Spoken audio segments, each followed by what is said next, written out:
next piece that we're going to do are the plates. I'm going to do this one right here. One thing I failed to mention before is I usually try to keep a piece of scrap leather handy, the same type of leather that I'm using for my project, for my swatches, so I know what the color is going to look like on the leather.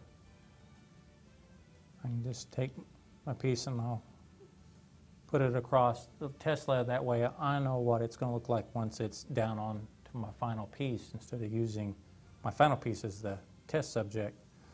And also the brush I'm using is a number 1 liner brush. You always want to use a good quality brush when doing leather work.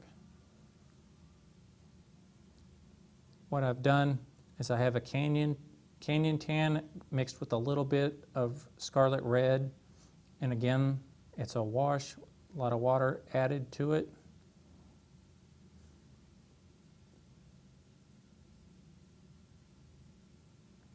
And again, going over the whole plate, doing our best to stay inside the area and not getting leather dye on something we don't want dyed yet.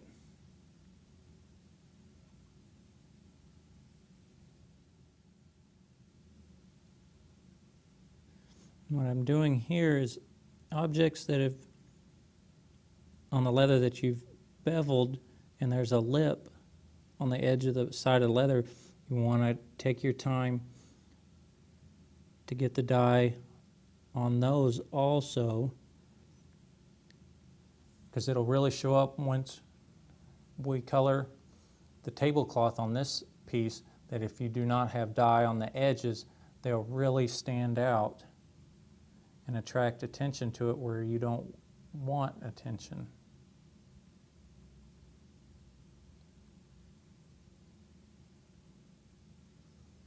And you always want to remember your light source. And like again, it's coming from the upper left. So on the inside of the plate, there won't be a whole lot of shadows, but we'll add a little bit to it just to give the image that it's not a frisbee, a flat object laying on the table. It's getting a little dark on me, so I'm adding a little bit more water to the wash, able to blend it in a little better.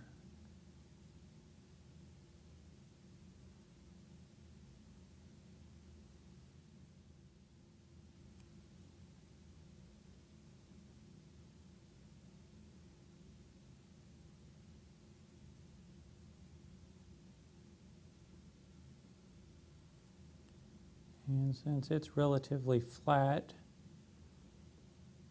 there won't be a whole lot of detail to add to it.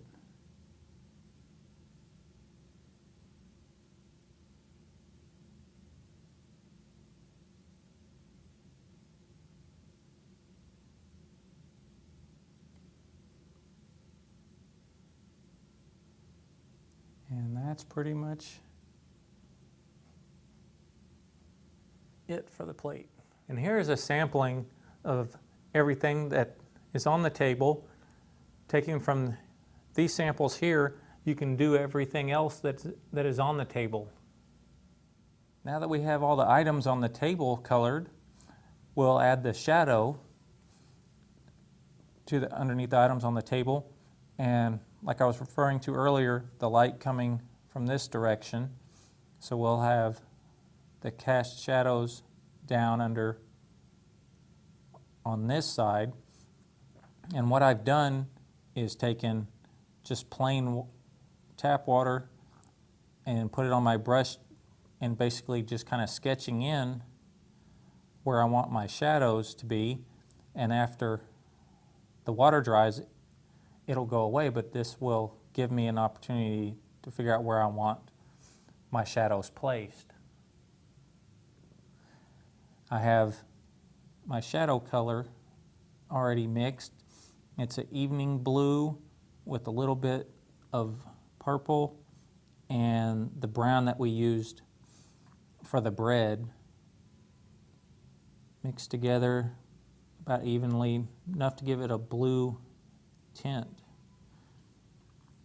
We'll start in close and work our way out.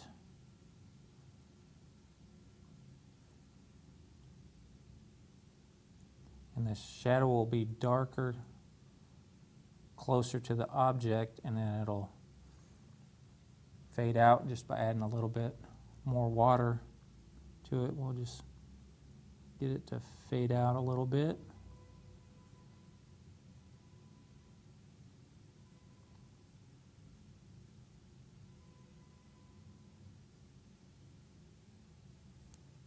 Like so. And we'll do this for the rest of the items on the table. It doesn't have to be exact where the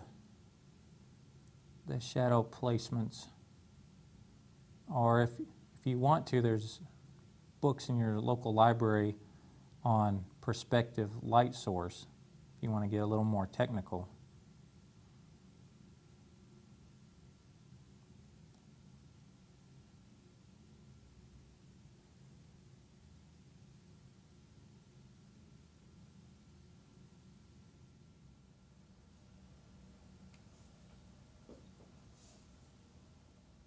Now that the shading's done on the tabletop, I'm going to use the same blue mixture we'd use for the shading on the tabletop. I'm going to apply it around this knot for the shading.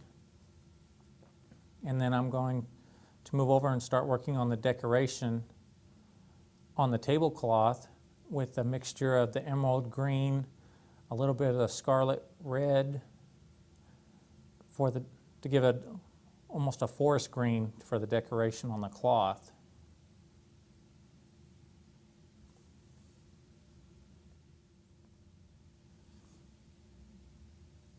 Basically bringing the brush right up the marks I had made with my pear shader.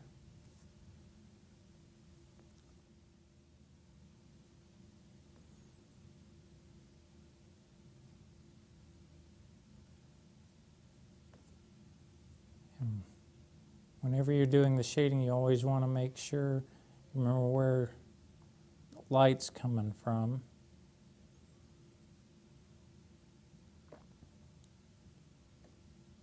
So you can put your shading on the opposite side.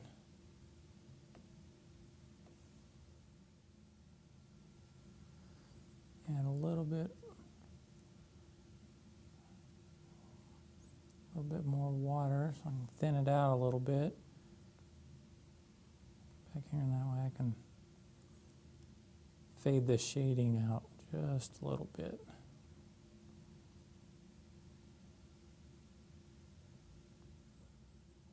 What I've done is use the green that I had, and I'm coloring in the markings on the tablecloth.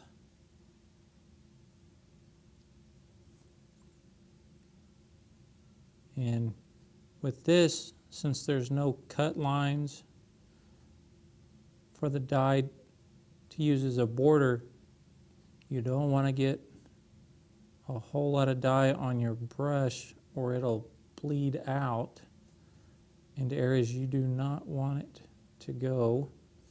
So you just want just enough dye on your brush to color it. You can always come back in and add more, but once it bleeds, it's there.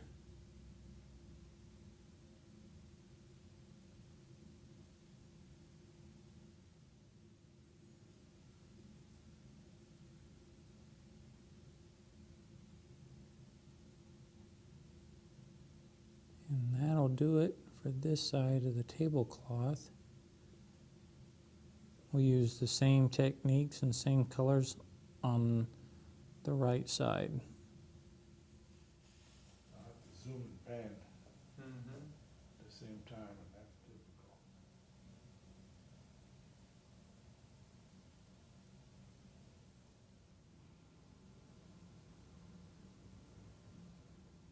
What I've done in the background is use the dark green that used on the tablecloth and added a little bit more dark cocoa brown and a little more evening blue to get the darker green mixture I used for the back wall.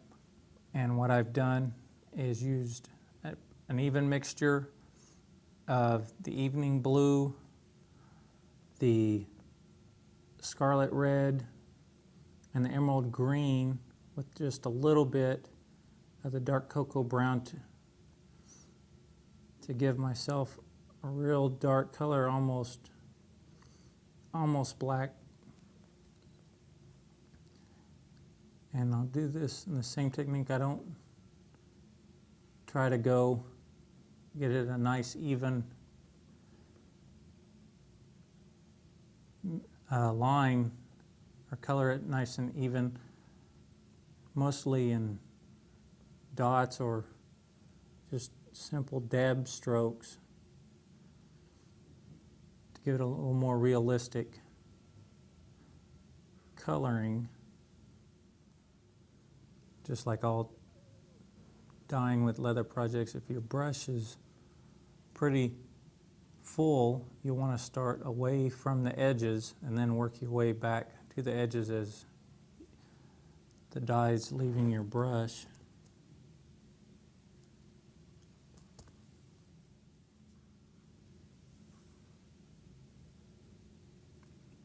Be very careful when you're trying to get into the little nicks and crannies.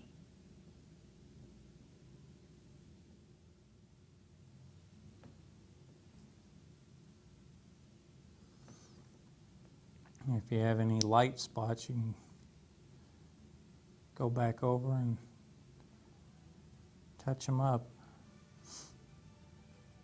Remember to do just this dabbing technique. It'll give you a better appearance from the viewer's distance.